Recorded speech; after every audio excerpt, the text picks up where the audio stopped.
Pengen banget dong punya smartwatch fitur banyak, berasa fleksib dengan harga yang tidak terlalu mahal. GPS ready, kecerahan layar yang sampai 2000 nits, ada HRV juga, offline maps, dan navigation juga ada. Yang pasti baterainya ini terbilang awet. Ini dia, Amazfit Bip 6. Pertama kali saya pegang Amazfit Bip 6 ini, saya merasa ini cukup ringan ya untuk dia punya bobotnya. Berarti kalau saya lihat dia cuma 43,4 gram aja, buset, nggak nyampe 50 gram guys. Ini bener-bener mantep ya buat olahraga di outdoor. Serasa nggak pakai smartwatch ini bisa. Ketika saya pakai di lengan saya yang kecil, berasanya ini sangat fit, pas di pergelangan tangan saya. Padahal kalau saya lihat untuk ukuran diameternya sendiri ini lumayan cukup besar ya. Saya coba ukur. Bagian ketebalannya di tengah hardware sensor mencapai 12 mm lebih, dengan lebar case-nya cuma 40 mm aja. Di bagian lak-tulaknya 46 mm lebih.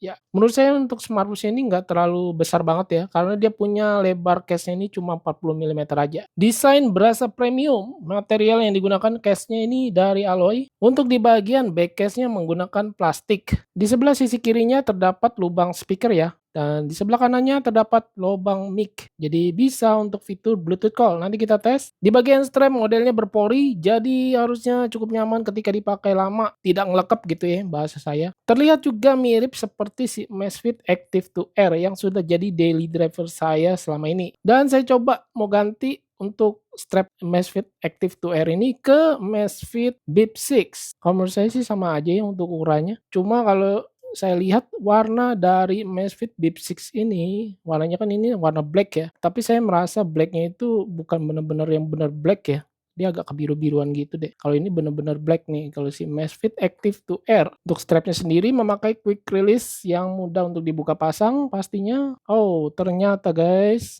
beda ya untuk ukuran Active 2 Air ke Bip 6. Jadi lebih besar yang Bip 6 ini. Ukurannya kalau saya ukur dia di 22 mm ya, berbeda dengan Active 2 Air yang 20 mm aja. Strap dari Amazfit Active 2 Air ini menurut saya aja udah bagus. Saya pakai untuk sehari-hari aja ini udah nyaman banget, tidak berasa gatal karena kulit lengan saya ini berasa sensitif ya. Apalagi yang model Bip 6 ini juga kan terlihat sama nih, harusnya sih aman ya, seperti Active 2 Air. Untuk di bagian displaynya bagus, smooth, ringan, dan langsung saya tes untuk always on display-nya. Ketika mau diaktifkan always on display-nya ini banyak sekali pilihan ya, otomatis dihidupkan atau bisa schedule maupun yang all day sepanjang hari. Pastinya kalau yang all day ini akan semakin boros baterai ya. Untuk tampilan audionya sendiri kita bisa pilih mengikuti tampilan watch face atau pilih secara manual dari bawaan smartwatch-nya tampilannya seperti ini. Ini dari bawaan smartwatch sendiri juga cakep-cakep nih, yang model digitalnya ya, seperti ini. Saya pilih yang tampilannya ikuti watch face saja.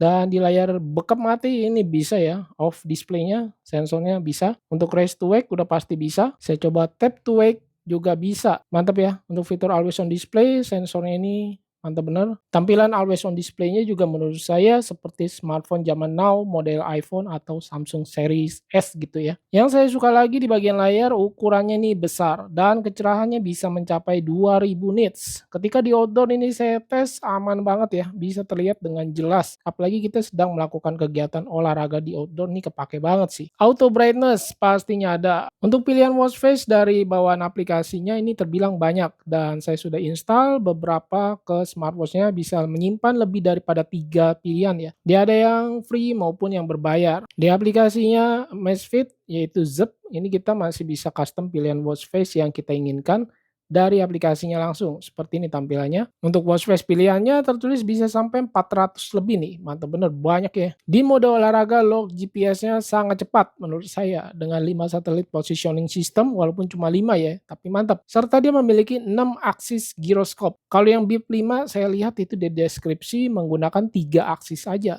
Bedanya sampai separuhnya ya. Untuk di mode running saya lihat dia ada setting latihan interval. Buat teman-teman yang menanyakan latihan interval di smartwatch Bip 6 ini tersedia. Lalu dia juga memiliki offline maps dan navigation. Biasanya fitur ini hanya ada di smartwatch harga 3 jutaan ya. Modelnya seperti si T-Rex gitu. Dan satu hal untuk fitur offline maps ini kita harus download dari aplikasinya, sinkronkan ke smartwatch-nya terlebih dahulu. Lalu di bagian arah pemakaian juga kita bisa atur tombolnya, ada di sebelah kiri maupun di sebelah kanan. Jadi ntar cara memakainya seperti terbalik begitu guys, atau strapnya ini mesti diubah. Satu lagi fitur yang saya suka dan sering saya pakai seperti HRV monitoring. Ini saya pakai ketika waktu tidur smartwatch-nya. Jadi ketika kita bangun tidur, kita bisa lihat di fitur kesiapan yang terlihat mirip seperti bodi baterainya di smartwatch yang kemarin aja baru saya upload tuh, si Mimin itu. Untuk fitur pengukuran sekali ketuk dia ada. Untuk Zepp Codes ini harus kita aktifkan dari aplikasinya Zepp. Dan ketika saya aktifkan fitur AI-nya untuk training mode, kita nggak usah mengaktifkan manual di mode olahraga. Dia akan memulai sendiri aktivitas yang sedang kita lakukan. Seperti misalnya berjalan kaki, bersepeda di luar ruangan, ini bisa terdeteksi otomatis. Walaupun memang nggak secara spontan ya,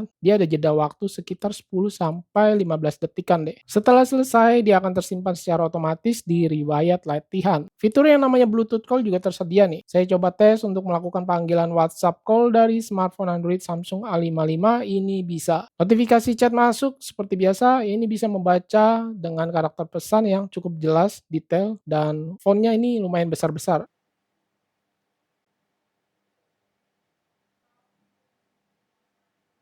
Kita lihat untuk di bagian fitur stress level, ini kita harus pakai ya terlebih dahulu dan dia juga bisa berjalan di background belakang. Ini mirip-mirip seperti bodi baterainya si Mimin itu yang kemarin aja juga baru tayang, terlihat juga ini mirip, tetapi ini harganya jauh lebih terjangkau. Fitur sleep datanya ini yang tadi saya udah sampaikan, dia ada fitur HRV yang mendukung, ini cukup keren juga. Fitur tambahan seperti alarm, kalender, dia tersedia ya di smartwatch Bip 6 ini. Kemudian ini peta adalah offline maps. Jadi ini pemosisiannya ini harus dilakukan di outdoor ya. Untuk fitur kompasnya yang paling saya suka sih ini.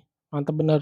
Untuk presisinya bisa dilihat ketika saya berhenti dia akan berhenti bergerak juga dan ketika saya gerakin dikit aja dia langsung bergerak fitur kompasnya ya. Ini keren banget sih. Tapi kalau yang saya lihat di fitur barometer, altimeter tidak tersedia di smartwatch Bip 6 ini ya. Riwayat menstruasi untuk kewanitaan ini bisa ada dan kepake banget buat para ladies. Misalnya stopwatch juga ada di sini. Lalu hitung mundur ini adalah timer ya. Fine phone juga tersedia. Agenda ini kita harus hubungkan ke aplikasi. Pesan suara ini kepake banget. Saya udah tes dan menurut saya ini speakernya ini agak kecil ya ketika saya pakai dan ngomongnya itu suaranya harus dekat dengan mic-nya ini baru bisa terdengar dengan jelas. Untuk di menu shortcut ini kita bisa menambah atau mengubah tampilan shortcutnya. Cukup di tap dan tahan aja. Tampilan tema atau view UI saya lihat dia hanya tersedia dua pilihan aja, model list dan smart style. Ini bener-bener smooth banget ketika saya swipe begini ya, layarnya mantap. Oh ya, untuk di bagian tombol kanan atas kalau ditekan dan tahan, yang lama ini bisa untuk masuk ke AI voice assistant. Untuk harga saat video ini tayang dia ada di 1,1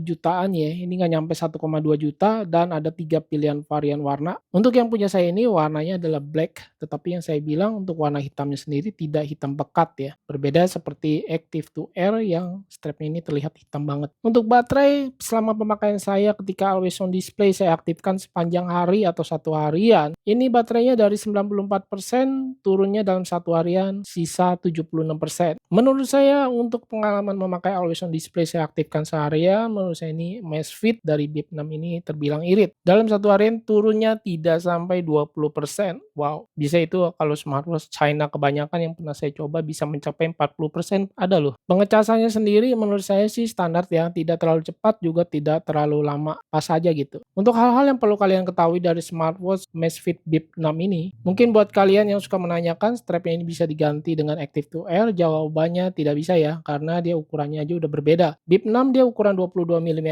dan Active to Air di 20 mm, ya lebih kecil sih ya. Dan terlihat juga di bagian body case-nya atau diameternya terlihat lebih bongsor, besar si Bip 6. Lalu jangan lupa untuk dia punya adapter charger, ini magnet pin ya.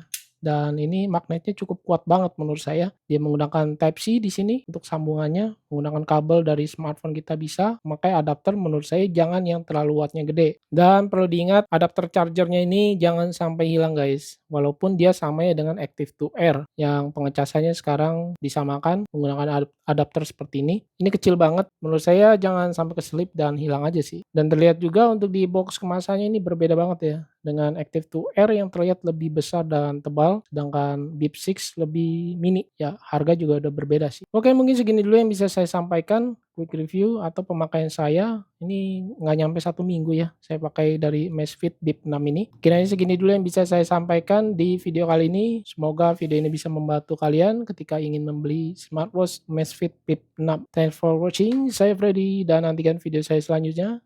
Bye.